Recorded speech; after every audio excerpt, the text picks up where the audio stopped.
சின்ன மருமகள் சீரியலோட upcoming episode என்னென்னு பார்க்கலாம். தமிழ் செல்வி சீக்கிரமாக உண்மையை கண்டுபிடிச்சி கண்மணியோட கல்யாணத்தை நிப்பாட்டணும். இந்த மாப்பிள்ளை கண்மணியை கல்யாணம் பண்ணிக்கவே கூடாது அப்படின்னு கருப்புக்கு ஃபோன் பண்ணிட்டு இருக்காங்க. ஆனால் கருப்பு உண்மையை கண்டுபிடிக்க போன இடத்துல இங்கே ஃபோன் எடுக்காமல் அவர் வேலையை பார்த்துட்ருக்காரு. அது மட்டும் இல்லாமல் சீக்கிரமாக இங்கே கண்மணியை கூப்பிட்டு வாங்க, நேரமாகுதுல கோயிலுக்கு போகணும், மாப்பிள்ளை வீட்டில் உள்ளவங்களாம் வந்துடுவாங்க அப்படின்னு மோகனா மலர்கிட்ட சொல்லிட்டு இருக்க, எப்படியாவது ஆறுமுகம் நான் நம்பின மாதிரியே என்னை கூட்டிகிட்டு போய் கல்யாணம் பண்ணிப்பாருன்ற சந்தோஷத்தில் கண்மணி கல்யாணத்துக்காக தயாராகி ரொம்ப சந்தோஷமாக அங்கே வந்து நிற்கிறாங்க.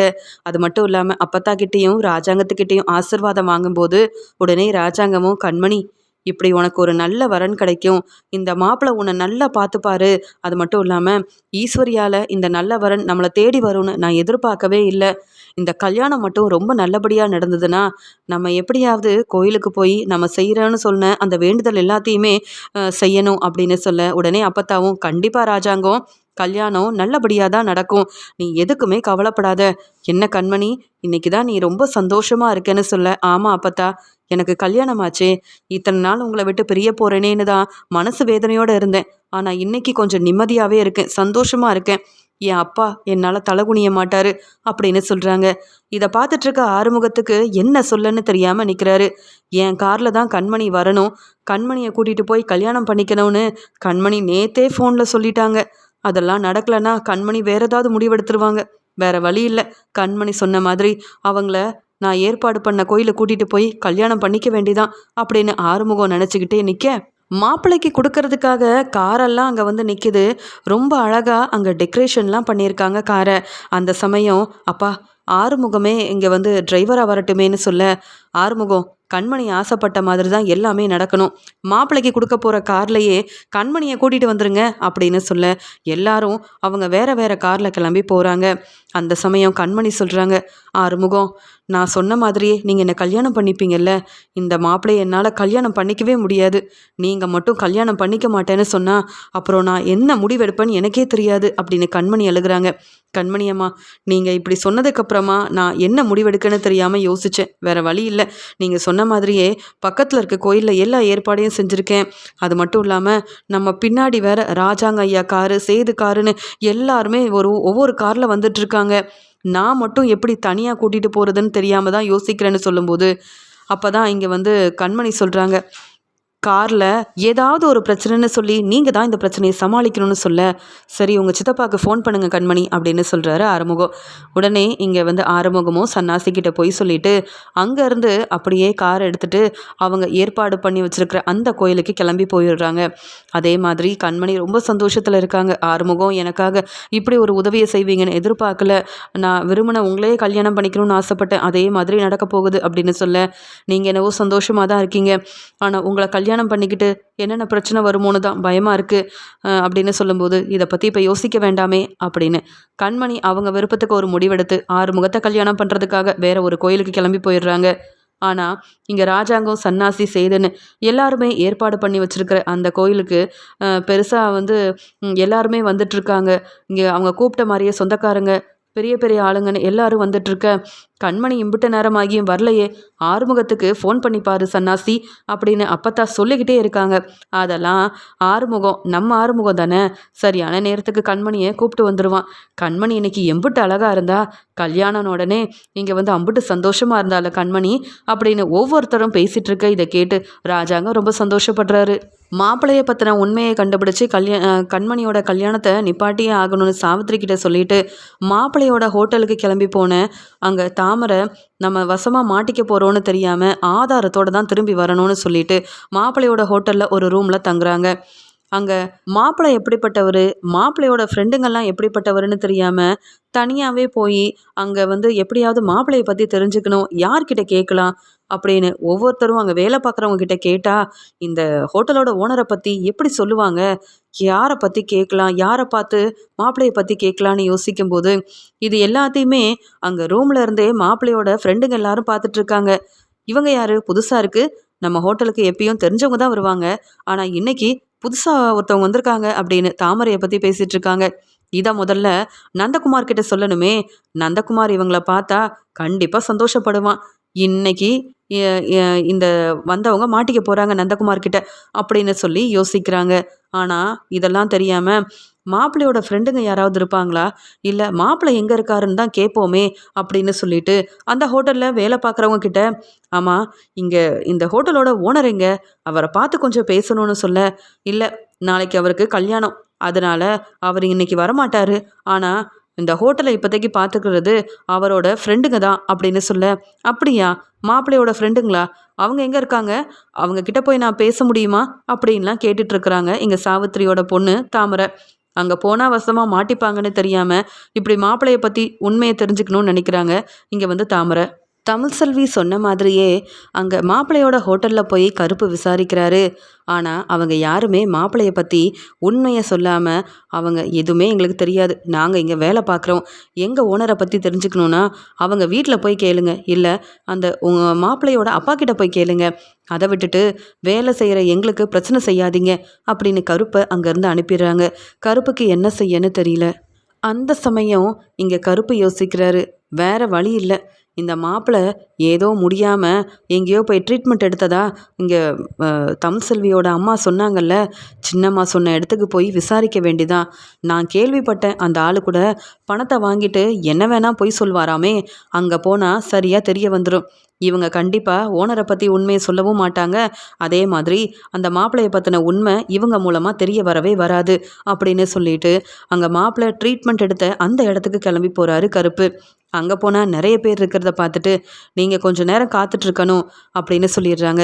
பரவாயில்ல, சாமி எப்போ கூப்பிடுறாரோ கூப்பிடட்டும், ஆனால் கொஞ்சம் சீக்கிரமாக என்னை உள்ளே கூப்பிட சொல்லுங்களேன், அவர்கிட்ட நிறைய பேச வேண்டியது இருக்குன்னு சொல்ல, ஆமாம் நீங்கள் எதுக்காக வந்திருக்கீங்கன்னு கேட்க, இல்லை ஒரு உண்மை தெரியணும், இங்கே சாமிக்கு எம்பிட்டு பணம் வேணாலும் நான் கொடுக்குறேன் அப்படின்னு சொல்ல, அப்போ சரி நீங்கள் உடனே போகலாம் அப்படின்னு சொல்லிடுறாங்க. உடனே அங்கே இருந்த சாமியும், என்ன விஷயமா வந்தீங்க, யாருக்காவது ஏதாவது பிரச்சனையான்னு கேட்க, ஆமாம் பிரச்சனை தான், ஆனால் நீங்கள் உண்மையை சொல்லலைன்னா உங்களுக்கு தான் பிரச்சனை வரும்னு கருப்பு சொல்கிறாரு.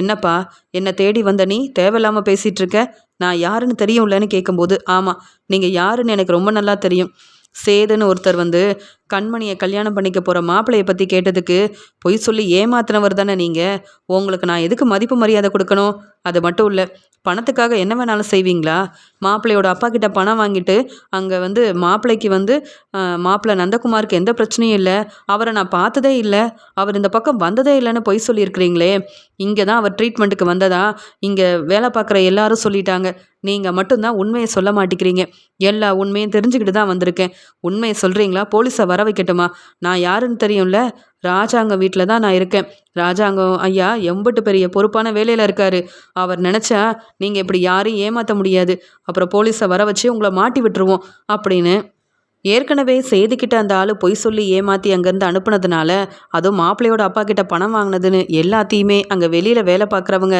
இங்கே வந்து கருப்பு கொடுத்த பணத்தை வாங்கிக்கிட்டு அங்கே ட்ரீட்மெண்ட் கொடுத்த அந்த ஆளை பற்றி எல்லா உண்மையும் சொல்லிடுறாங்க.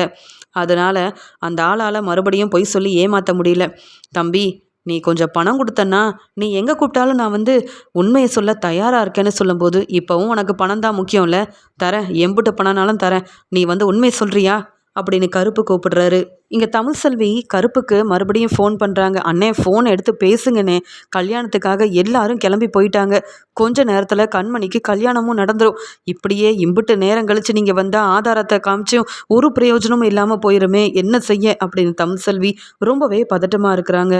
இங்கே கருப்பு தமிழ்செல்விக்கு ஃபோன் பண்ணி, என்னம்மா தமிழ்செல்வி எதுவும் பிரச்சனையான்னு கேட்க, அண்ணே பிரச்சனை தான், எப்போ நீங்கள் வருவீங்க, ஆதாரம் ரொம்ப முக்கியம் அண்ணே இந்த கல்யாணத்தை நிப்பாட்டுறதுக்குன்னு சொல்லும்போது, ஆதாரம் என்னம்மா, அங்கே மாப்பிள்ளைக்கு ட்ரீட்மெண்ட் கொடுத்த அந்த ஆளையும் நான் கூட்டிகிட்டு வரேன், அவர் வந்து உண்மையை சொல்லட்டும், அப்போவாது ராஜாங்க மாமா நீ சொன்னது எல்லாமே உண்மைன்னு சேதுவோடு சேர்ந்து நம்புறாரான்னு பார்ப்போம், இனி அந்த மாப்பிள்ளையை நான் சும்மா விட போகிறதில்லம்மா அப்படின்னு சொல்லும்போது, அது மட்டும் இல்லை இந்த ஆள் பேசின எல்லாத்தையுமே நான் உனக்கு ஃபோனில் அனுப்பியிருக்கேன், முதல்ல அந்த மாப்பிள்ளை யார், எப்படிப்பட்டவருன்னு இங்கே ட்ரீட்மெண்ட் கொடுத்த அந்த ஆள் ரொம்ப தெளிவாக பேசியிருக்காரு. அதை உன் மாமனாருக்கோ இல்லை சேதுவுக்கோ அனுப்பு, அப்போ தான் கல்யாணத்தை நிப்பாட்டுவாங்க. நான் வர கொஞ்சம் நேரம் ஆகுமா தமிழ்செல்வி அப்படின்னு சொல்லும்போது, சரிண்ணே இந்த ஆதாரத்தை அனுப்புனீங்களே அதுவே போதும், நீங்கள் சீக்கிரமாக வந்துருங்கண்ணே அப்படின்னு சொல்லிட்டு தமிழ்செல்வி ஃபோனை வைக்கிறாங்க. அந்த சமயம் ஏற்கனவே தமிழ்செல்வி ஹோட்டலில் வேலை பார்த்துட்டு இருக்கிற நேரம் பார்த்து இங்கே வந்து கருப்பு ஃபோன் பண்ண உடனே பதட்டமாக எடுத்து பேசிகிட்டு இருக்கிறத ஹோட்டலோட ஓனர் பார்த்துடுறாரு. தமிழ்செல்வியோட உடனே திட்ட ஆரம்பிக்கிறாரு. என்னம்மா தமிழ்செல்வி, வேலைக்கு நேரம் கழிச்சு வர்றது, இல்லை சொந்தக்காரங்க யாராவது இங்கே வர வச்சு பேசிகிட்டு இருக்கிறது, இல்லை யாருக்காவது ஃபோன் பண்ணி பேசிகிட்டு இருக்க. சொல்லப்போனால் நீ இந்த ஹோட்டலில் வேலை பார்க்க மாட்டிக்கிற, உன் வேலையை தான் செஞ்சிட்ருக்க. என்ன நினச்சிட்டு இருக்க? உன் படிப்பு செலவுக்கு பணம் கேட்டு தானே இங்கே வந்து நின்ன. சேர்ந்து 4-5 நாள் ஆகுது, அதுக்குள்ளே இம்புட்டு பெரிய பிரச்சனை செய்கிறியே, சரியாக வேலை செய்கிற மாதிரி தெரியலையே. நீ அப்போ இந்த வேலையை விட்டு நின்றுறியா, வேறு வேலையை பார்த்துட்டு போயேன் அப்படின்னு சொல்கிறாரு ஹோட்டலோட ஓனர். உடனே தமிழ்செல்வியும், அண்ணே கோவப்படாதீங்க, நான் செஞ்சது தப்பு தான், அதுக்காக மன்னிப்பு கேட்குறேன். என் வீட்டில் ஒரு பிரச்சனை, உடனே நான் கிளம்பி போகணும் அப்படின்னு சொல்ல, ஏம்மா நீ வந்ததே வந்து நேரம் கழிச்சு தான் வந்த, அதுலேயும் வேலை பார்க்காம இம்புட்டு நேரம் ஃபோனில் யார்கிட்டயே பேசிட்டு இருந்திருக்க, இதில் நான் உனக்கு எப்படிம்மா சம்பளம் கொடுக்க முடியும்? இப்படியே நீ வேலைக்கு வரவே வேண்டாம், நாளையிலேருந்து உன் குடும்ப பிரச்சனையை மட்டும் பார்த்துட்ரு. உன்னெல்லாம் நம்பி வேலைக்கு வர வச்சது என்னுடைய தப்பு தான்.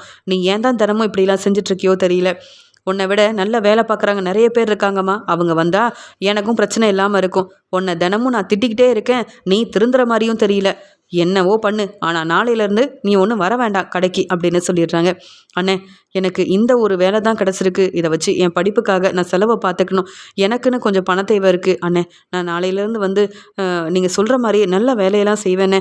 இப்போ மட்டும் நான் வீடு கிளம்பட்டுமா அப்படின்னு கேட்க, இன்றைக்கி ஒரு நாள் தாம்மா தமிழ்செல்வி, இதுக்கு மேலெலாம் போனால் போதுன்னு உனக்காகலாம் நான் பார்த்துட்ருக்க மாட்டேன் அப்படின்னு ஓனரும் திட்டிட்டு போங்க. உடனே அங்கே தமிழ்செல்வி வேலையெல்லாம் முடிச்சுட்டு வெளியில் வராங்க. வந்த உடனே சேதுக்கு ஃபோன் பண்ணுறாங்க. ஆனால் சேது தமிழ்செல்வியோட ஃபோனை பார்த்த உடனே கோவத்தில் ஃபோனை எடுக்காமையே இருக்கிறாரு. அது மட்டும் இல்லாமல், எதுக்கு தமிழ்செல்வி ஃபோன் பண்ணுறா, ஏற்கனவே இந்த கல்யாணத்தை நிப்பாட்ட மாப்பிள்ளை நல்லவரே இல்லைன்னு என்ன பேச்சு பேசினா, நான் தான் மாப்பிள்ளையை பற்றி விசாரிச்சனே, அங்கே ஈஸ்வரி சித்தியும் தான் மாப்பிள்ளையை பற்றி சொன்னாங்களே, அப்புறம் எதுக்கு நம்ம தமிழ்செல்வி ஃபோன் பண்ணால் எடுத்து பேசணும், கல்யாணம் நல்லபடியாக நடக்கட்டும், அப்புறமா பார்த்துக்கலாம் பேசிக்கலாம் அப்படின்னு ஃபோனை இங்கே வந்து செய்து எடுக்காமையே இருந்துடுறாரு. இங்கே சன்னாசி, அண்ணே என்னண்ணே ஆறுமுகத்தையும் இன்னும் வந்து கண்மணியும் இங்கே வரவே இல்லை, வந்தவங்க எல்லாரும் பொண்ணு எங்கன்னு கேட்டுட்ருக்காங்க, மாப்பிள்ளை வேற வந்துட்டுருக்காங்களாம், நான் ஃபோன் பண்ணி பார்க்கட்டுமானே அப்படின்னு கேட்க, ஆறுமுகத்துக்கு சன்னாசி ஃபோன் பண்ணும்போது ஆறுமுகம் ஃபோனை எடுக்கல. உடனே பதட்டமா, பாத்தியா கண்மணி, உன் வீட்டிலேருந்து சந்தேகப்பட்டு ஃபோன் பண்ண ஆரம்பிச்சிட்டாங்க, அவ்வளவுதான், என்ன நடக்க போதோ தெரியல, நான் மாட்டிப்பேன் போலன்னு சொல்ல, எதுக்கும் பயப்படாதீங்க, நீங்கள் என்னை கல்யாணம் பண்ணணும்னு நினச்சி கல்யாணம் பண்ணலைன்னா மாட்டிப்பீங்க, என் கழுத்தில் தாலி கட்டுங்க, உங்களுக்கு எந்த பிரச்சனையும் வராது, நீங்கள் வாங்க முதல்ல அப்படின்னு எல்லா ஏற்பாடையும் செஞ்சு வச்சுருக்க அதே கோயிலுக்கு ஆறுமுகமும் இங்கே வந்து கண்மணியும் கிளம்பி போகிறாங்க. அங்கே மாலையெல்லாம் மாற்றிக்கிறாங்க. தாலியை கையில் எடுத்த ஆறுமுகம் அங்கே இங்கேன்னு பார்க்குறாரு. யாராவது பார்த்தா அவ்வளவுதான், பிரச்சனை பெருசாயிருமே, எனக்கு வேற ரொம்ப பதட்டமாக இருக்குது. நான் சேதண்ணன் முகத்தில் எப்படி முழிக்க போகிறேன்னு தெரியல. ராஜாங்க ஐயாவால் தான் எங்கள் வீட்டில் எவ்வளோ நல்லது நடந்திருக்கு, என் அக்காவை காப்பாற்றினது ராஜாங்க ஐயா தான், ஆனால் அவங்க பேச்சை மீறி நான் இப்படி ஒரு வேலை செய்ய போகிறேனே அப்படின்னு ரொம்பவே பதட்டத்திலேயே இருக்கார். உடனே கண்மணி சொல்கிறாங்க, என்ன ஆறுமுகம் இம்புட்டு தூரம் வந்துட்டோம், நீங்கள் தான் என்னை கல்யாணம் பண்ணிக்க போகிறீங்கன்ற சந்தோஷத்தில் இருக்கேன், முதல்ல இந்த தாலியை கட்டுங்க அப்படின்னு சொல்லும்போது வேறு வழி இல்லாமல் ஆறுமுகம் இங்கே வந்து தாலி கட்டுறாரு. கண்மணிக்கு கல்யாணம் நல்லபடியாக நடக்குது. அதுக்கப்புறமா கண்மணி கண் கலங்கிக்கிட்டே, ரொம்ப நன்றி ஆறுமுகம், நீங்கள் என் பேச்சை கேட்டு எனக்காக இப்படி ஒரு உதவி செய்வீங்கன்னு எதிர்பார்க்கல, இனி உங்களையும் என்னையும் யாராலையும் பிரிக்க முடியாது, நான் எதிர்பார்த்த மாதிரியே உங்கள் மனைவி ஆயிட்டேன், நீங்கள் என்னை கல்யாணம் பண்ணிக்கிட்டீங்க, எம்பிட்டு சந்தோஷமாக இருக்குது தெரியுமா அப்படின்னு சொல்கிறாங்க. ஆனால் ஆறுமுகம் கண் கலங்கி நிற்கிறாரு. கண்மணியம்மா, நீங்கள் நினச்ச மாதிரியே நான் உங்களை கல்யாணம் பண்ணிக்கிட்டேன், ஆனால் எப்படி நான் உங்களை கூப்பிட்டு போகிறது, உங்கள் அப்பா முன்னாடி போய் நம்ம எப்படி நிற்கிறது, பிரச்சனை பெருசாயிருமே அப்படின்னு சொல்கிறாங்க. அதெல்லாம் ஒன்றும் நடக்காது, இந்த கல்யாணத்தையும் நிப்பாட்டிட்டு என் அப்பா கிட்ட போய் நம்ம ஆசீர்வாதம் வாங்குவோம் அப்படின்னு சொல்லிட்டு அங்கேருந்து ஆறுமுகத்தை கூட்டிகிட்டு வந்து கண்மணி கிளம்பி வராங்க. இங்கே தமிழ்செல்வி ராஜாங்கத்துக்கே ஃபோன் பண்ணுறாங்க. உடனே ராஜாங்கம், என்ன ஆறுமுகத்துக்கு ஃபோன் பண்ணால் ஆறுமுகம் ஃபோனை எடுக்க மாட்டேங்கிறான், கண்மணியும் ஃபோன் எடுக்க மாட்டேங்கிறான், ஆனால் தமிழ்செல்வி நமக்கு ஃபோன் பண்ணிகிட்ருக்கா, என்ன பிரச்சனைன்னு தெரியல, ஆனால் இப்போ நம்ம தமிழ்செல்வி கிட்ட பேசினா நல்லதில்லை. சன்னாசி, தமிழ்செல்வி எனக்கு ஃபோன் பண்ணிக்கிட்டே இருக்கா, என்னன்னு கேளு அப்படின்னு சொல்கிறாங்க. அண்ணே எம்பிட்டு சத்தமாக இருக்கே இங்கே, நம்ம தமிழ் செல்வி கிட்ட எப்படி பேசுறது? அதனால் அப்புறமா ஃபோன் பேசிக்கலானே, பாருங்க மாப்பிள்ளை வீட்டில் உள்ளவங்க வந்துட்டாங்க அப்படின்னு சொல்லிட்டு அங்கே வந்த மாப்பிள்ளையவும் மாப்பிள்ளை வீட்டில் உள்ளவங்களையும் உள்ளே கூப்பிட்டு நல்லபடியாக உபசரிக்கிறாங்க. உடனே அப்பத்தாவும் மாப்பிள்ளையும் நம்ம கண்மணிக்கு ஏற்ற மாதிரி தான் இருக்காருல்ல அப்படின்னு சொல்லி பேசுகிறாங்க. உடனே ஆமாம் கண்மணி எங்கே, ஆறுமுகம் சீக்கிரமாக வந்துடுறேன்னு சொன்னானே அப்படின்னு பதட்டமாக இருக்கிறாங்க. இங்கே வந்து மோகனா உடனே மலர் அத்தை, அதெல்லாம் சரியான நேரத்துக்கு கண்மணி இங்கே வந்துடுவாங்க. கண்மணி எங்கே போகிறா அப்படின்னு சொல்லி பேசிகிட்டு இருக்க மாப்பிள்ளையும் அங்கே வந்து உட்காந்துட்ருக்க. அவருக்கு என்னென்ன செய்யணும்னு ஆசைப்பட்டாங்களோ அது எல்லாத்தையுமே செஞ்சு அழகு பார்க்குறாரு ராஜாங்கம். இதை பார்த்துட்டு செய்து ரொம்ப சந்தோஷப்படுறாரு. கண்மணிக்கு இப்படி ஒரு வாழ்க்கை அமையும்னு எங்கள் அப்பா நான் யாருமே எதிர்பார்க்கல. கண்மணியை விரும்பி கண்மணியை தான் கல்யாணம் பண்ணிக்க போகிறேன்னு மாப்பிள்ளை தேடி வந்து பொண்ணு கேட்டதுனால மாப்பிள்ளைக்கு என்ன வேணால் செய்யலான்னு மாப்பிள்ளை மேலே அவ்வளோ நம்பிக்கையாக இருக்கார் என் அப்பா. இந்த கல்யாணம் நாங்கள் எல்லாரும் நினைக்கிற மாதிரி ரொம்ப நல்லபடியாக நடக்கணும் அப்படின்ற சந்தோஷத்தில் எல்லாருமே எதிர்பார்த்துட்ருக்குறாங்க. மாப்பிள்ளைய மணமேடைக்கு கூட்டிகிட்டு வாங்க அப்படின்னு சொல்லிடுறாங்க. உடனே மாப்பிள்ளையும் சந்தோஷமாக இன்னைக்கு கல்யாணம் நடக்க போகுது, நாளைக்கு இந்த கண்மணியால் சொத்து பணம்னு எல்லாமே எனக்கு வரப்போகுது, நான் பிஸ்னஸில் இன்னும் பெரிய ஆளாக போகிறேன், இந்த கண்மணியை நான் விரும்பியா கல்யாணம் பண்ணிக்கிறேன், கொஞ்ச நாள் அதுக்கப்புறமா இந்த கண்மணி கூட வாழ எனக்கு விருப்பமே இல்லைன்னு அதுக்கப்புறம் இந்த ராஜாங்க வீட்டுக்கே அனுப்பி வச்சிட வேண்டியதான். ஆனால் பணம் சொத்து எதுவுமே இவங்களுக்கு திரும்பி நான் கொடுக்க போகிறதே கிடையாது. இப்படி நான் எப்பயுமே வந்து பணத்துக்காக என்ன வேணாலும் செய்வேன்னு இந்த குடும்பத்தில் உள்ளவங்க அப்புறம் புரிஞ்சுப்பாங்க அப்படின்ற சந்தோஷத்தில் மனமேடையில் உட்கார்றாரு இங்கே மாப்பிள்ளையோட ஹோட்டலுக்கு போன இங்கே வந்து தாமரை அவங்க ஃப்ரெண்டுங்க இருக்கிற ரூமுக்கு போகிறாங்க. அங்கே வந்து தாமரை வரதை பார்த்து சிரிச்சுக்கிட்டே என்ன மேடம் இங்கே வந்திருக்கீங்க அப்படின்னு கேட்கும்போது, இல்லை நீங்கள் மாப்பிள்ளையோட ஃப்ரெண்டுங்க, நீங்கள் வேலை பார்க்குறவங்க சொன்னாங்க உங்ககிட்ட கொஞ்சம் பேசணும்னு சொல்ல, வாங்க தாராளமாக பேசலாம், என்ன தெரியணும் உங்களுக்கு அப்படின்னு கேட்கும்போது, இல்லை இந்த ஹோட்டலோட ஓனரை பற்றி எனக்கு தெரிஞ்சுக்கணும், அவர் நல்லவர் தானான்னு கேட்க, யார் எங்கள் ஃப்ரெண்டை பற்றி கேட்குறீங்களா, ரொம்ப நல்லவன் தான், ஆமாம் நீங்கள் யார் அவனை பற்றி கேட்குறதுக்குன்னு சொல்லும்போது, இல்லை நானும் இங்கே மாப்பிள்ளையை பற்றி கேட்டு தெரிஞ்சுக்கிறதுக்காக வந்திருக்கேன், அதான் கண்மணி வீட்டில் உள்ளவங்க தானே சொல்ல, அப்போ மாப்பிள்ளையோட ஃப்ரெண்ட்ஸ் எல்லாருமே புரிஞ்சுக்கிறாங்க, அப்படியா அப்போ மாப்பிள்ளை நம்ம ஃப்ரெண்டை பற்றி தெரிஞ்சுக்கிட்டு இங்கே வந்து கண்மணியோட கல்யாணத்தை நிப்பாட்டலான்னு நினைக்கிறாங்க போல், அப்போ இங்கேருந்து இந்த தாமரை போகவே கூடாது, அது மட்டும் இல்லாமல் நம்மளை பற்றி நம்ம ஃப்ரெண்டை பற்றி நம்மக்கிட்ட விசாரித்தவங்க அதுக்கப்புறம் வெளியில் போய் விசாரித்து நம்ம ஃப்ரெண்டு நந்தகுமாரை பற்றி தெரிஞ்சுக்கிட்டாங்கன்னா அவ்வளவுதான், அதனால் கண்டிப்பாக இவங்க வெளியில் போகக்கூடாதுன்னு சொல்லி இங்கே தாமரையை உள்ளே கூப்பிட்டு பேச உட்கார சொல்கிறாங்க. அதுக்கப்புறம் தாமரை வெளியில் போகக்கூடாதுன்னு கதவையும் மூடிடுறாங்க.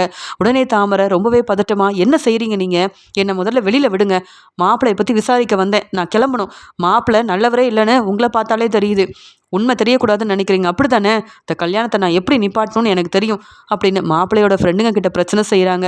அந்த ராஜாங்க வீட்டிலேருந்து வந்து எங்கள் ஃப்ரெண்டு கல்யாணத்தை நிப்பாட்டலாம் நீங்கள் நினைக்கிறீங்களா, அதுக்கு தானே விசாரிக்க வந்திருக்கீங்க, உங்கள் குடும்பத்தில் உள்ளவங்களுக்கு வேறு வேலையே இல்லையா, எங்கள் ஃப்ரெண்டோட கல்யாணம் நடக்கணும், அப்போ தான் அவன் ஆசைப்பட்ட மாதிரியே ராஜாங்கத்தோட சொத்து பணம்னு எல்லாமே இங்கே வந்து எங்கள் ஃப்ரெண்டுக்கு வரும், அவன் மூலமாக நாங்களும் சந்தோஷமாக இருக்க முடியும், எங்களுக்கு என்னென்ன தேவைன்னு எங்கள் ஃப்ரெண்டு பார்த்து பார்த்து செய்வான், எவ்வளோ செலவு செய்வான்னு உங்களுக்கு தெரியுமா, அதுக்கு என் ஃப்ரெண்டுக்கு பணம் வரணும், சொல்லப்போனால் அந்த கண்மணியை ஏமாற்ற தான் திட்டம் போட்டு இன்றைக்கி கல்யாண ஏற்பாடே நடந்துட்டுருக்கு, இதை நீங்கள் நினச்சா மட்டும் இல்லை யாராலையும் ஒன்றும் செய்ய முடியாது, உண்மை தெரிஞ்ச நீ வெளியில் போனால் தானே கல்யாணத்தை நிப்பாட்டுவ, இந்நேரத்துக்கு அங்கே கல்யாணமே நடந்திருக்கும், உன்னால் ஒன்றும் செய்ய முடியாது, இங்கேயே இரு அப்படின்னு சொல்லி அங்கே வந்த தாமரை தேவையில்லாமல் அவங்கக்கிட்ட பேசி பிரச்சனை செய்ய அங்கே இருந்த மாப்பிள்ளையோட ஃப்ரெண்டுங்க தாமரையை வெளியில் அனுப்பவும் கூடாதுன்னு சொல்லி தாமரை பேசுகிற பேச்சுக்கு பலார்னு வெளுத்து வாங்கி அந்த ரூம்குள்ளேயே உட்கார வச்சிடுறாங்க.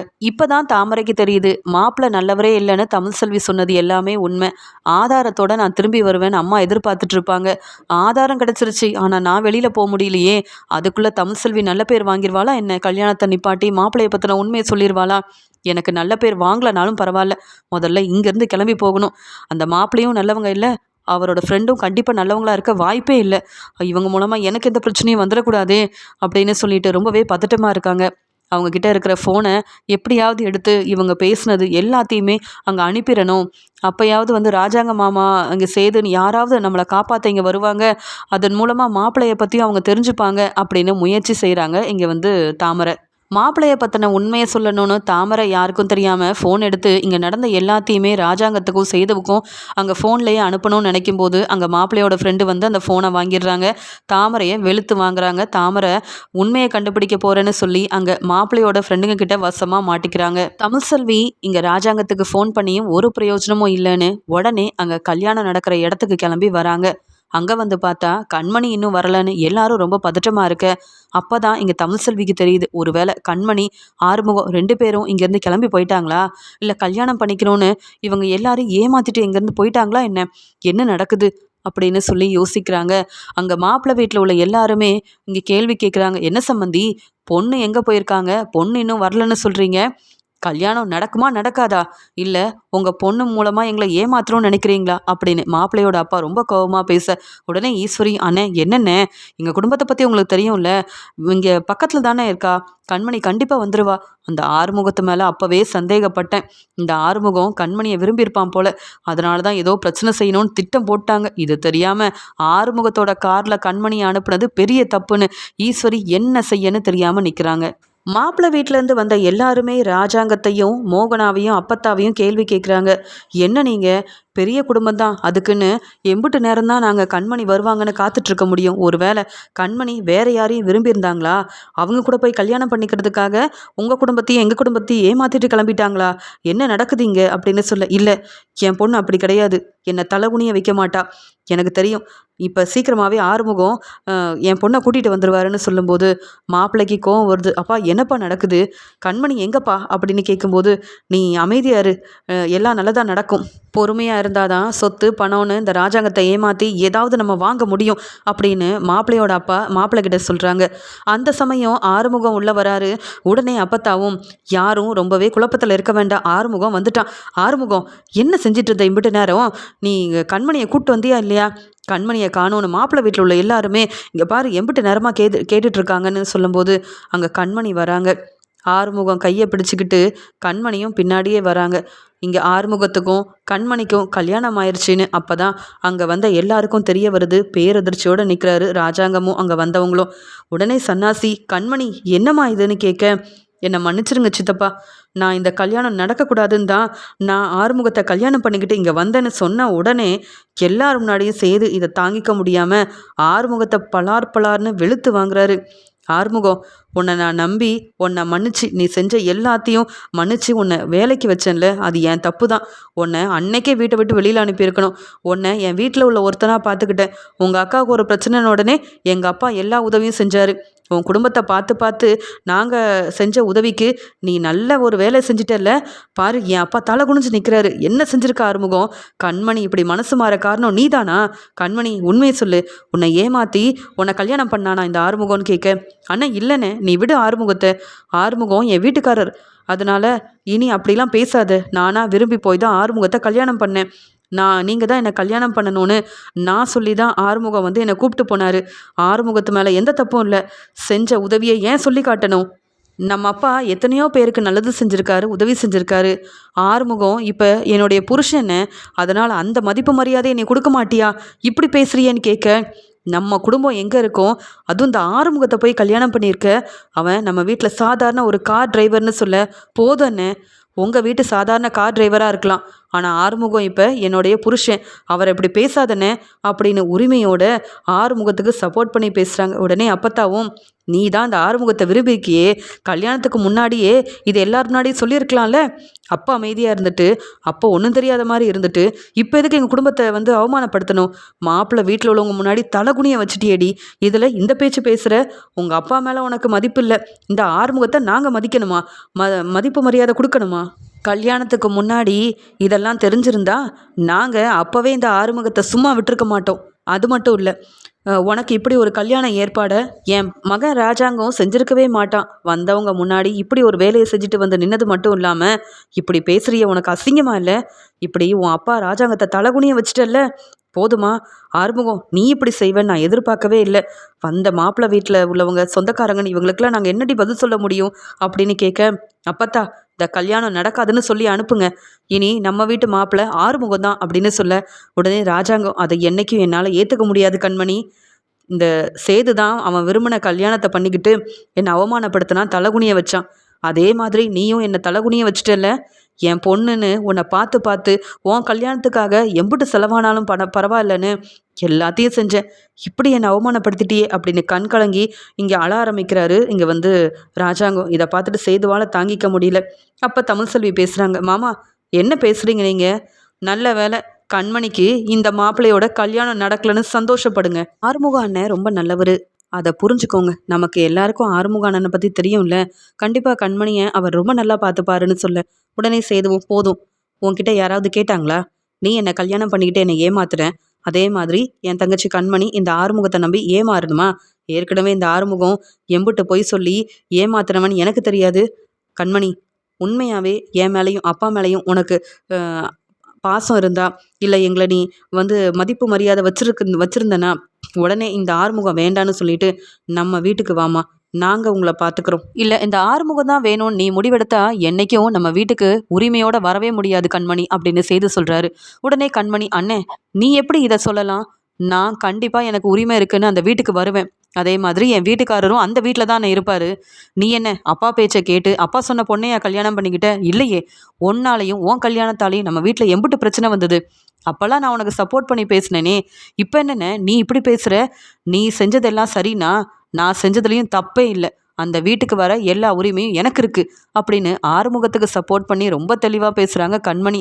இதுக்கு மேலே பேசாமல் செய்து அமைதியாக இருக்க உடனே இங்கே ராஜாங்க சொல்கிறாரு, என்ன இருந்தாலும் கண்மணி என் பேச்சை கேட்க மாட்டேன்ற முடிவில் இருக்க, நான் இனி கண்மணி முகத்தில் முழிக்க விரும்பலை, எல்லாரும் கிளம்பலாம் அப்படின்னு சொல்லும்போது அங்கேருந்து வந்த மாப்பிள்ளை சொல்கிறாரு, என்ன இந்த கல்யாணம் நின்று போச்சுன்னு நீங்கள் பாட்டுக்கு கிளம்புறீங்க?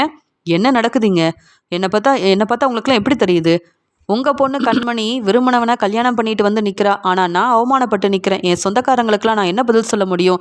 எங்களை ஏமாற்றிட்டு நீங்கள் பாட்டுக்கு கிளம்பி போனால் என்ன அர்த்தம்னு கேட்க உடனே தமிழ்செல்வி அங்கே வந்து மாப்பிள்ளைய பலார்னு வெளுத்து வாங்குறாங்க. ராஜாங்க வீட்டில் உள்ள எல்லாரும் பேரெதிர்ச்சியோடு பார்க்க உடனே கண்மணி சொல்கிறாங்க, என்ன ரொம்ப பேசிகிட்டு இருக்க? நீ என்ன ரொம்ப நல்லவனா? உன்னை பற்றின உண்மை எனக்கு எல்லாமே தெரியும். ஆதாரத்தை காட்டட்டுமா? அப்புறம் நீ இப்படி பேச மாட்டேன். உனக்கு நாங்கள் பதில் சொல்லணுமா? ராஜாங்க மாமா உனக்கு பதில் சொல்லணுமா?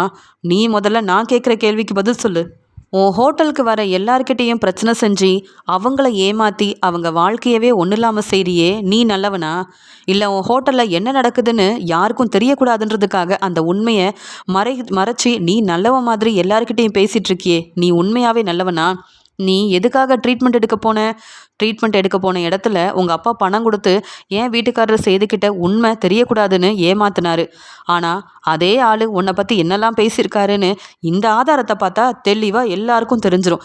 வந்தவங்களுக்கு நாங்கள் பதில் சொல்ல வேண்டாம், ஆதாரத்தை பார்த்து உன்னை பற்றின உண்மையை தெரிஞ்சுக்கிட்டுமே அப்படின்னு கருப்பு அனுப்பி வச்சிருந்த அந்த ஆதாரத்தை எல்லார் முன்னாடியுமே காமிக்கிறாங்க. அதெல்லாம் பார்த்துட்டு அப்போ தான் தெரிய வருது, மாப்பிள்ளை ஏதோ ஒரு பிரச்சனையில் அவர் தப்புக்கு மேலே தப்பு செய்ய இப்படியெல்லாம் அவருக்கு இருந்திருக்கு. அதனால் போய் ட்ரீட்மெண்ட் எடுக்க போயிருக்காரு. சொல்லப்போனால் இது வெளியில் தெரியக்கூடாதுன்றதுக்காக அந்த ஆளுக்கு நிறையா பணம் கொடுத்து உண்மையை தெரிஞ்சுக்கணுன்னு வந்த சேதுவையும் ஏமாத்திருக்காங்க அப்படின்றது தெரிய வருது. ஆதாரத்தெல்லாம் பார்த்த உடனே இங்கே சேது ரொம்ப கோவமாக மாப்பிள்ளையை கேட்குறாரு, என்னது இது? எல்லா தப்பும் செஞ்சுருக்க, ஆனால் ஒன்றும் தெரியாத மாதிரி வந்து என்ன கேள்வி கேட்குறியான்னு கேட்க கருப்பு அந்த ட்ரீட்மெண்ட் கொடுத்த ஆளை அங்கே கூட்டிகிட்டு வர, இவர் தான் ட்ரீட்மெண்ட் கொடுத்த ஆள், வேணும்னா இவர்கிட்ட என்ன ஏதுன்னு கேளுங்கன்னு சொல்ல, இல்லை இப்போ இவருக்கு குணமாயிருச்சு, ஆனாலும் இவர் நிறைய தப்பு பண்ணிகிட்ருக்காரு. அது மட்டும் இல்லாமல் இவருக்கு ஏற்கனவே கல்யாணம் ஆயிடுச்சு. அந்த பொண்ணுக்கிட்டையும் பணம் சொத்துன்னு எல்லாத்தையும் வாங்கி இந்த மாப்பிள்ளை ஏமாத்திட்டாரு. இப்போ உங்கள் பொண்ணை நீங்கள் கல்யாணம் பண்ணி கொடுத்துருந்தா நீங்களும் இந்த நிலமையில ஏமாந்து போய் தான் நின்றுப்பீங்க அப்படின்னு வந்தவரும் இங்கே மாப்பிள்ளையை பற்றி தெளிவாக சொல்ல, மாப்பிள்ளையோட அப்பா சொல்கிறாங்க, சாமி பொய் சொல்லாதீங்க அப்படின்னு சொல்லும்போது, நீங்கள் கொடுத்த பணமும் வேண்டாம் ஒன்றும் வேண்டாம், நான் உண்மையை சொல்லிட்டேன். நீங்கள் பணம் கொடுத்து என்னை வந்து பொய் சொல்ல சொன்னீங்க. இனி நான் உண்மையை மறைச்சேன்னா ராஜாங்க ஐயா கிட்ட மாட்டிப்பேன், போலீஸ் தேடி வருவாங்க. இதெல்லாம் எனக்கு தேவையா? உங்கள் பையனுக்காக நான் பொய் சொல்லி அவமானப்பட்டு நிற்க விரும்பவே இல்லை. போதும், உங்களுக்காக நான் செஞ்சது எல்லாமே போதும் அப்படின்னு அங்கே வந்தவரும் உண்மை எல்லாத்தையுமே சொல்லிட்டு ராஜாங்க கிட்ட மன்னிப்பு கேட்குறாரு. சேதுக்கிட்டேயும் மன்னிப்பு கேட்குறாரு. தம்பி, நீங்கள் உண்மையை தெரிஞ்சுக்கணுன்னு வந்தீங்க. அந்த நேரத்தில் மாப்பிள்ளையோட அப்பா வந்து முன்னாடியே என்கிட்ட வந்து பொய் சொல்லிட்டாரு. அதுக்காக பணமும் தரேன்னு சொல்ல நான் வேறு வழி இல்லாமல் பணத்தை வாங்கிட்டு பொய் சொல்லிட்டேன். சொல்லப்போனால் இந்த மாப்பிள்ளைய கண்மணி கல்யாணம் பண்ணிக்காதது ரொம்பவே நல்லது தான். எப்படியோ உங்கள் பொண்ணு வேற ஒருத்தரை கல்யாணம் பண்ணிக்கிட்டாங்கல்ல, அது ரொம்ப சந்தோஷம். இந்த மாப்பிள்ளையை நம்பி நீங்களும் உங்கள் பொண்ணும் ஏமாறலை, அது வரைக்கும் நிம்மதி தான் அப்படின்னு சொன்னதை கேட்டுட்டு மாப்பிள்ளை தலை குனிஞ்சு அவமானப்பட்டு நிற்க மாப்பிள்ளையோட அப்பாவை சேது வெளுத்து வாங்குறாரு. என்ன பேசுன? என் பையனை பற்றி விசாரிக்காத, அப்புறம் இந்த கல்யாணத்தை நிப்பாட்டிடுவேன்னு சொன்னேன். கல்யாணமே நடக்கலை. உன் பையனை பற்றி விசாரித்து உண்மை தெரிஞ்சிடக்கூடாதுன்னு நினச்சி அந்த பேசினல ஃபோனில், உன்னை சும்மா விட மாட்டேன். போலீஸில் கண்டிப்பாக நீங்கள் உங்களை மாட்டி விடுவேன் அப்படின்னு செய்து வெளுத்து வாங்குறாரு. உடனே தமிழ்செல்வி சொல்கிறாங்க, போதுமாங்க, இதுக்கு தான் சொன்னேன் மாப்பிள்ளை எப்படிப்பட்டவருன்னு விசாரிங்கன்னு. நீங்கள் ஏன் மேலே கோவப்பட்டீங்க? இப்போ தெரிஞ்சிருச்சா இந்த மாப்பிள்ளையோட லட்சணம் என்னன்னு? இனியாவது புரிஞ்சுக்கோங்க. நல்ல வேலை கண்மணிக்கும் இந்த மாப்பிள்ளைக்கும் கல்யாணம் நடக்கலை. உண்மை என்னன்னு தெரிஞ்சுக்கிட்டீங்கல்ல. இனி கண்மணியை பற்றி யாரும் தப்பாக பேசாதீங்க. கண்மணி விருமனை ஆறுமுக அண்ணனை கல்யாணம் பண்ணியிருக்கா. இதில் நீங்கள் இதை பற்றியும் யோசிக்காமல் அவங்க 2 பேரையும் வீட்டுக்கு கூட்டிகிட்டு போங்க. எப்படியோ கண்மணியோட வாழ்க்கையில் இந்த மாப்பிள்ளையால் பிரச்சனை வரலன்னு நீங்கள் சந்தோஷப்படணுமே தவிர்த்து கண்மணியாக செஞ்சுக்கிட்ட இந்த கல்யாணத்தை நினச்சி யாருமே மனசு வேதனைப்படாதீங்க. கண்மணி வாழ்க்கை நல்லா இருந்தால் உங்களுக்கு போதாதா என்ன? இந்த மாப்பிள்ளையை மட்டும் கண்மணி கல்யாணம் பண்ணியிருந்தா நம்ம சொத்து பணம்னு எல்லாத்தையும் இந்த மாப்பிள்ளையும் மாப்பிள்ளையோட வீட்டில் உள்ளவங்களும் வாங்கிக்கிட்டு நம்ம குடும்பத்தை அவமானப்படுத்தியிருப்பாங்க. மறுபடியும் கண்மணி கூட வாழ விருப்பமே இல்லைன்னு மாப்பிள்ளை நம்ம வீட்டுக்கே கண்மணியை அனுப்பியிருந்தா அப்புறம் எப்படி இந்த பிரச்சனையை நீங்கள் சமாளிப்பீங்க? அதெல்லாம் நடக்கலல்ல. மாப்பிள்ளையை பற்றி தெரிஞ்சுக்கிட்டீங்கல்ல, சந்தோஷப்படுங்க மாமா அப்படின்னு ராஜாங்கத்துக்கிட்ட தெளிவாக நடந்த எல்லாத்தையும் சொல்லி தமிழ்செல்வி சொல்லிகிட்ருக்காங்க. தமிழ்செல்விக்கு நன்றி சொல்லவும் முடியல. ஆனால் நல்லபடியாக இந்த மாப்பிள்ளைய கண்மணி கல்யாணம் பண்ணிக்கல. நாங்கள் பார்த்த மாப்பிள்ளைய கண்மணி கல்யாணம் பண்ணியிருந்தா குடும்பமே அவமானப்பட்டு நின்றுப்போம். நல்ல வேலை அந்த பிரச்சனை என் பொண்ணுக்கு வரல. ஆனாலும் நான் எதிர்பார்க்காத மாதிரி இந்த ஆறுமுகத்தில் கல்யாணம் பண்ணிட்டு வந்து நிற்கிறா. அதை என்னால் ஏற்றுக்கவும் முடியலையே அப்படின்னு சொல்லி கண்மணியை என்ன சொல்கிறதுன்னு தெரியாமல் கண்மணியை திட்டவும் முடியல. ஏன் பொண்ணாச்சே அப்படின்னு கண்மணி தனக்குன்னு ஒரு வாழ்க்கையை அமைச்சுக்கிட்டதால அதை தாங்கிக்க முடியாமல் கண் கலங்கி நிற்கிற ராஜாங்கம் கண்மணியை பார்த்து அழுகிறாரு. மோகனா கண்மணிக்கிட்ட சொல்கிறாங்க, கண்மணி நீயும் எங்களை ஏமாத்திட்டல அப்படின்னு சொல்ல. அம்மா, மாப்பிள்ளை எப்படிப்பட்டவர்னு தமிழ்செல்வி அண்ணி சொன்னதுக்கப்புறமா உங்களுக்கு தெரிய வந்ததே. இன்னுமாம்மா நான் செஞ்சது தப்புன்னு நினைக்கிறீங்க? நடந்தது எல்லாமே நல்லது தான்னு நினச்சிக்காம எங்களையும் ஏற்றுக்காமல் ஏமா இப்படி அழுதுட்ருக்கீங்கன்னு கேட்கும்போது, வேண்டாம், யாரும் இனி கண்மணிக்கிட்ட பேச வேண்டாம். அவளுக்கு எந்த வாழ்க்கை முக்கியம்னு அவளாக ஒரு வாழ்க்கையை அமைச்சுக்கிட்டா. இனி நம்ம பிரச்சனை செய்யவும் வேண்டாம், கண்மணிக்கிட்ட கேள்வி கேட்கவும் வேண்டாம். அவள் வாழ்க்கையை அவள் பார்த்துக்கிட்டோம் அப்படின்னு தலை குனிஞ்சிக்கிட்டே இங்கே ராஜாங்கம் வீட்டில் உள்ள எல்லாருமே அங்கேருந்து கிளம்பி போகிறாங்க. ஆனால் தமிழ்செல்வியும் இங்கே சேதுவும் ஈஸ்வரி தான் இது எல்லாத்துக்குமே காரணம்னு அவங்களுக்கு தெரிஞ்ச உடனே யாருக்கும் தெரியாமல் ஈஸ்வரியை பலார்னு வெளுத்து வாங்குறாங்க. ஈஸ்வரி பதில் பேச முடியாமல் இந்த மாப்பிள்ளை இப்படி செஞ்சு என்னை மாட்டி விட்டுட்டானே அப்படின்னு சொல்லி தமிழ்செல்வி முன்னாடி மன்னிப்பு கேட்டு நிற்கிறாங்க. கிடைச்ச ஆதாரத்தை வச்சு மாப்பிள்ளையும் மாப்பிள்ளை வீட்டில் உள்ளவங்க மாப்பிள்ளையோட அப்பான்னு யாருமே நல்லவங்க இல்லை. நம்ம குடும்பத்தை ஏமாற்றி சொத்து பணம்னு எல்லாத்தையும் வாங்கிறதுக்காக திட்டம் போட்டு தான் வந்திருக்காங்க. அதுக்கு காரணமாக இருந்தது இந்த ஈஸ்வரி அப்படின்னு சொல்லி உடனே போலீஸை வர வச்சு மாப்பிள்ளையும் மாப்பிள்ளையோட அப்பாவையும் இங்கே தமிழ்செல்வியும் சேதுவும் மாட்டி விட்டுடுறாங்க. அது மட்டும் இல்லாமல் அப்போ தான் இங்கே சேதுக்கு புரியுது, தமிழ்செல்வி என்னை ஏமாற்றிட்டான்னு நான் ரொம்ப நாள் கோவத்தில் இருந்தேன். ஆனால் இன்றைக்கி தமிழ்செல்வி ஏமாத்தலை, உண்மையை சொல்லி இங்கே நல்ல வேலை என் கண்மணியோட வாழ்க்கையில் நடக்க இருந்த பிரச்சனையிலேருந்து எங்களை காப்பாற்றிருக்கா. இது புரிஞ்சிக்காம நான் தான் தமிழ்செல்வியை சந்தேகப்பட்டுட்டேன், பொய் சொல்கிறான்னு தமிழ்செல்வியை ரொம்பவே ஏளனமாக பேசி அவமானப்படுத்திட்டேன் அப்படின்னு சொல்லி மாப்பிள்ளை யாருன்ற உண்மையை எல்லார் முன்னாடியும் ஆதாரத்தோட சொல்லி இந்த கல்யாணத்தை நிப்பாட்டினது மட்டும் இல்லாமல் கண்மணிக்காக பேசின தமிழ்செல்வி கிட்ட கண் கலங்கிக்கிட்டே நன்றி சொல்கிறாரு சேது. உடனே தமிழ்செல்வி சொல்கிறாங்க, நான் உங்கள் வீட்டுக்கு மருமகளாக இல்லைனாலும் நீங்கள் என்னை ஏற்றுக்கலனாலும் உங்கள் வீட்டுக்கு ஏதாவது ஒரு பிரச்சனைனா நான் பார்த்துட்டு சும்மா இருக்க மாட்டேன். நீங்கள் என்னை நம்பலனாலும் உங்கள் குடும்பத்துக்கு நான் நல்லது மட்டும்தான் செய்வேன். என்னை நீங்கள் புரிஞ்சுக்கிட்டீங்கன்னா அதுவே போதும் அப்படின்னு சொல்லிட்டு தமிழ்செல்வி அங்கேருந்து கிளம்புறாங்க. ஆறுமுகம் ரொம்ப பதட்டமாக இருக்கிறத பார்த்துட்டு கண்மணி சொல்கிறாங்க, ஆறுமுகம் நீங்கள் எதுக்குமே கவலைப்படாதீங்க. என் அப்பா நம்மளை பிரிக்கணும்னு நினைக்கல. நம்ம செஞ்சது தப்பு தானே எல்லாரும் முன்னாடி அவமானப்படுத்தலை. எதுவுமே பேசாமல் தானே கிளம்பி போயிருக்காரு. என் அப்பா ராஜாங்கத்தோட மனசும் மாறும், நம்மளை கண்டிப்பாக ஏற்றுப்பாரு, அந்த நம்பிக்கை எனக்கு இருக்குது. எப்படியோ இந்த கல்யாணம் நின்றுச்சு, நான் நினச்ச வாழ்க்கையும் எனக்கு கிடச்சிருச்சுன்னு சொல்லி கண்மணி ரொம்பவே சந்தோஷமாக இருக்காங்க.